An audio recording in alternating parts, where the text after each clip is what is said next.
Bab 45.1, Aula Siena, 2. Jangan lupa like dan subscribe, agar kami makin semangat upload lebih banyak. Staf itu adalah salah satu yang digunakan Lady Siena sepanjang sebagian besar hidupnya, kata Mer, bertindak seperti pemandu wisata.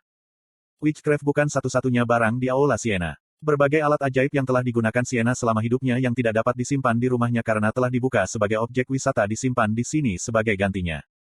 Misalnya, staf yang ditunjuk Mer. Item itu juga termasuk dalam ingatan Eugene. Ini disebut Akasha, kenangnya. Seperti yang diharapkan, kamu sudah tahu tentang itu. Mer tersenyum penuh kemenangan dan membusungkan dadanya.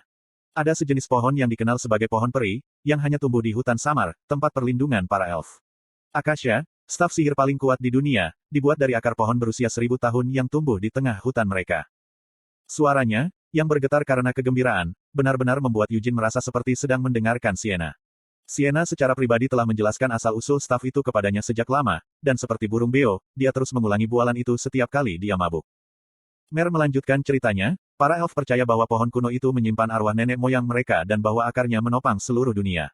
Pohon dunia ini adalah pusat agama elf. Anda tahu apa artinya, kan? Para elf arogan itu benar-benar memotong akar pohon kuno dan suci itu untuk menjadikan tongkat ini sebagai hadiah untuk Nona Siena.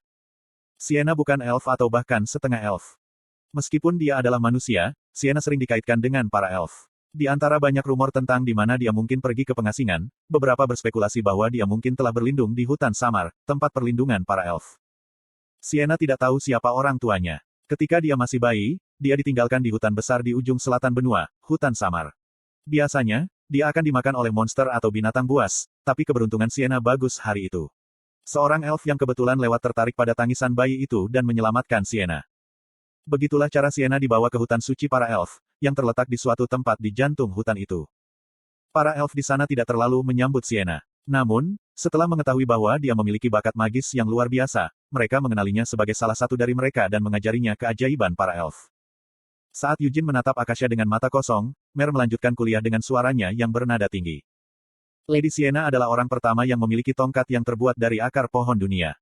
Bahkan di antara para elf, ini adalah kehormatan yang belum pernah terjadi sebelumnya. Tidak hanya itu, apakah Anda melihat hal itu di sana? Permata merah di ujung tongkat. Jika Anda ingin tahu apa itu. Hati naga, sela Eugene. Mer mengambil kata seru ini dengan tenang, ya, itu benar. Di antara semua staf sihir yang ada di dunia, hanya ada 2 staf yang telah memasukkan hati naga. Salah satunya adalah Akasha Lady Siena, dan yang lainnya adalah Vladimir. Eugene menjawab pertanyaan tak terucapkan dengan nada tenang. Staf yang mengerikan itu masih ada sekitar 300 tahun yang lalu. Pada saat itu, pemilik Vladimir adalah seorang lik bernama Belial, seorang budak dari Raja Iblis Penjara. Eugene memiliki hubungan naas dengan staf itu. Eugene dengan sia-sia melirik perutnya sendiri. Di kehidupan sebelumnya, orang yang membunuhnya adalah lik itu, Belial.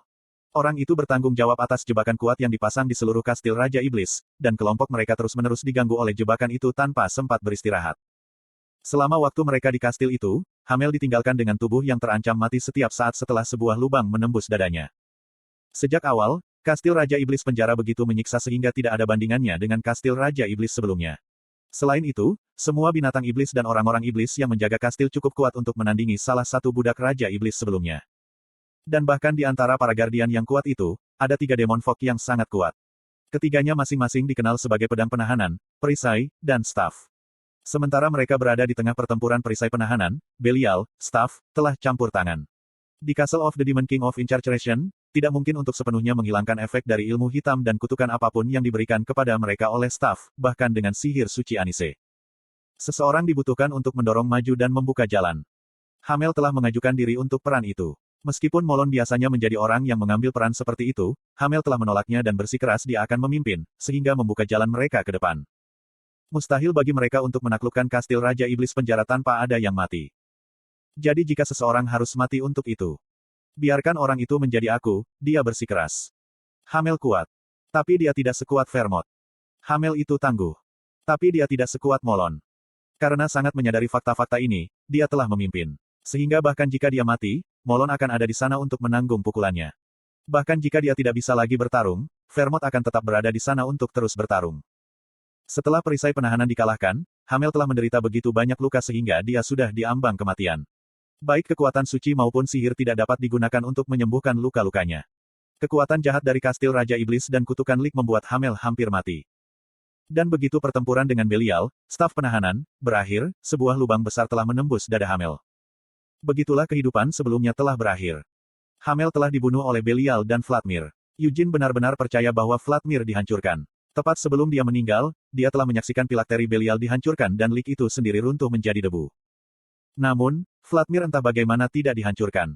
Meskipun dia tidak tahu detail lengkap bagaimana itu bertahan, pemilik Vladimir saat ini adalah Pangeran Edmond Kodred dari Helmut. Bersama dengan Black Tower Master Balzac, Edmond Kodred adalah salah satu dari 3 penyihir hitam yang telah menandatangani kontrak dengan Raja Iblis Penjara. Bolehkah aku mencoba memegangnya? Eugene bertanya sambil menunjuk Akasha. Konten iklan. Pada pertanyaan ini, Mer memasang senyum nakal dan mengangguk. Tentu saja, tidak apa-apa, tapi asal tahu saja, tidak mungkin bagimu untuk melemparkan sihir apapun dengan tongkat itu. Kenapa begitu? Eugene bertanya. Akasha hanya akan mengenali Lady Sienna sebagai tuannya. Setelah Lady Sienna mengasingkan diri, beberapa penyihir mencoba menjadi pemilik baru Akasha, tetapi tidak satupun dari mereka yang dapat menerima persetujuan Akasha. Jika mereka tidak bisa menggunakannya, mengapa meninggalkannya di sini? Mereka seharusnya mematahkan tongkatnya dan setidaknya mengambil hati naga. Tolong jangan menyemburkan omong kosong seperti itu. Akasha adalah harta karun yang diberikan kepada Lady Sienna oleh para elf dan naga. Meskipun tidak mungkin untuk digunakan, hanya dengan sendirinya, itu memiliki nilai yang luar biasa. Petik 2. Saat Mer menunjukkan ini dengan tes lidahnya, Eugene tersenyum tipis. Dia merasakan beberapa nostalgia dari jawabannya. Dulu, dia juga pernah mendengar hal yang sama dari Sienna. Kamu seharusnya sudah tahu ini juga, kan, Tuan Eugene? Dragonheart secara harfiah adalah hati naga. Karena hati salah satu rekan mereka yang telah meninggal dikorbankan untuk membuat tongkat untuk Lady Sienna. Jika seseorang menghancurkan Akasha untuk itu, sementara aku tidak yakin tentang para elf, para naga pasti akan muncul dan memberondong Arot dengan mereka. Serangan nafas. Dia juga mendengar sesuatu seperti itu dari Sienna. Ketika dia bercanda tentang mematahkan tongkat dan membagi mana Dragonheart di antara mereka, Sienna melemparkan botol bir padanya dengan teriakan keras. Kamu bajingan bodoh. Anda ingin menghancurkan apa? Apakah Anda benar-benar ingin menghukum kita semua? Tentu saja, Mer tidak memakinya dengan kasar seperti yang dilakukan Sienna. Meski begitu, mendengarnya mengucapkan kata-kata yang dikatakan Sienna, dengan wajah yang mirip Sienna, menyebabkan Eugene mengingat kembali ingatan Sienna dari kehidupan masa lalunya. Ini adalah, setelah berdiri di sana tertegun selama beberapa detik, Eugene sadar dengan pikiran, tidak bagus. Dia menjadi terlalu terobsesi dengan kenangan kehidupan masa lalunya. Eugene menggelengkan kepalanya dengan kuat dan berbalik dari Mer. Dia tidak datang ke Akron hanya untuk membenamkan dirinya dalam ingatannya. Untuk saat ini, mari kita coba dan tahan. Mengatakan ini, Eugene mengulurkan tangannya. Stafnya setinggi Sienna. Meskipun dia memegangnya secara langsung, sepertinya tidak ada yang terjadi. Setelah melirik Mer, Eugene mencoba memasukkan beberapa mana ke Akasha. Tapi sekali lagi, tidak ada yang terjadi. Akasha tidak akan menerima mana yang dia tawarkan. Sejak dia melihat ilusi Sienna, Eugene memiliki sedikit harapan bahwa dia mungkin bisa mendapatkan persetujuan Akasha. Tapi sepertinya Sienna tidak meninggalkan pengaturan seperti itu untuknya. Jika kamu akan meninggalkan sesuatu untukku, aku lebih suka kamu meninggalkan Akasha daripada kalungku. Dia masih tidak yakin siapa yang meninggalkan kalung itu di perkebunan utama hati singa. Namun, Eugene hampir yakin bahwa Sienna lah yang bertanggung jawab untuk menjatuhkannya di sana. Apakah kamu tahu apa ini? Eugene bertanya, setelah memiliki pemikiran yang tiba-tiba, dia mengeluarkan kalung itu dan menunjukkannya kepada Mer. Mer memeriksanya dan berkata, itu hanya kalung usang. Jadi kamu tidak ingat pernah melihatnya sebelumnya? Tidak mungkin aku bisa. Bukankah aku sudah memberitahumu bahwa aku belum pernah menginjakan kaki di luar Akron selama ratusan tahun ini? Yah, tidak masalah jika kamu tidak mengenalinya. Tanpa mengajukan pertanyaan lebih lanjut, Eugene menyelipkan kalung itu kembali ke dalam kerahnya. Kemudian dia meninggalkan Akasha dan mulai melihat sekeliling aula Sienna dengan sungguh-sungguh. Ada beberapa hal yang dia ingat pernah dilihatnya sebelumnya. Ada jubah dan topi yang selalu disukai Sienna. Mereka juga adalah artefak dengan nilai magis yang luar biasa. Lantai pertama aula penuh dengan hal-hal seperti itu. Dengan Witchcraft sebagai pusatnya, sekelilingnya dipenuhi dengan semua alat sihir yang digunakan Sienna secara pribadi. Kau tidak bisa membawa semua itu keluar bersamamu, Mer memperingatkan. Eugene melambai padanya, aku tidak akan mencoba dan membawanya bersamaku. Mungkin karena sihir pelestarian telah diterapkan pada mereka, mereka masih dalam kondisi min meskipun ratusan tahun telah berlalu. Itu tidak berarti bahwa mereka dalam kondisi sempurna. Jubah itu compang camping di banyak tempat. Ketika Eugene berusaha untuk tidak merasa terganggu oleh itu, dia menuju ke atas. Buku-buku ini adalah catatan yang ditulis selama proses pembangunan Akron, lanjut Mer sebagai pemandu wisata. Lantai 13 penuh dengan rak buku. Meskipun ada banyak buku di mansion, buku-buku yang dipajang di sana tidak bisa dibandingkan dengan yang dipajang di sini dalam hal nilainya. Buku-buku ajaib dengan nilai yang benar-benar luar biasa jelas tidak disimpan di mansion tapi di sini, di Akron. Dan itu adalah draft formula ajaib lingkaran, yang ditulis saat Sienna sedang mengembangkannya. Jika Anda membacanya seperti sekarang, Sir Eugene, Anda mungkin tidak akan dapat memahaminya. Bahkan jika itu adalah draft, teknik dan penelitian yang digunakan untuk mengembangkannya sangat maju. Saat Mer mengikuti di belakang Eugene, dia terus bergumam, itu juga berlaku untuk jurnal penelitiannya yang lain yang disimpan di Akron. Di antara semua penyihir yang telah menemukan jalan mereka di sini, tak satu pun dari mereka yang bisa memahami penelitian Lady Sienna pada awalnya. Membiarkan kata-kata ini mengalir di satu telinga dan keluar dari telinga lainnya, Eugene mengeluarkan salah satu jurnal penelitian dari rak buku. Meskipun buku-buku di mansion dipajang, Anda tidak diizinkan untuk membukanya dan membacanya. Namun, di sini, Anda diperbolehkan membaca jurnal penelitian sebanyak yang Anda mau. Sebuah tawa keluar sebelum Eugene bahkan membalik lebih dari beberapa halaman. Lihat, kamu tidak tahu apa arti dari kata-kata itu, kan? Mer menggosoknya.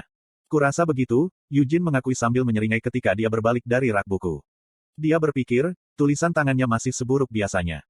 Tulisan tangan Sienna yang mengerikan selamanya tersimpan di dalam buku-buku ini. Sudah sulit untuk memahami apa yang dia bicarakan ketika dia melanjutkan tentang mana ini dan lingkaran itu, tetapi coretan ayam Sienna membutuhkan dekripsi di dalam dan dari diri mereka sendiri.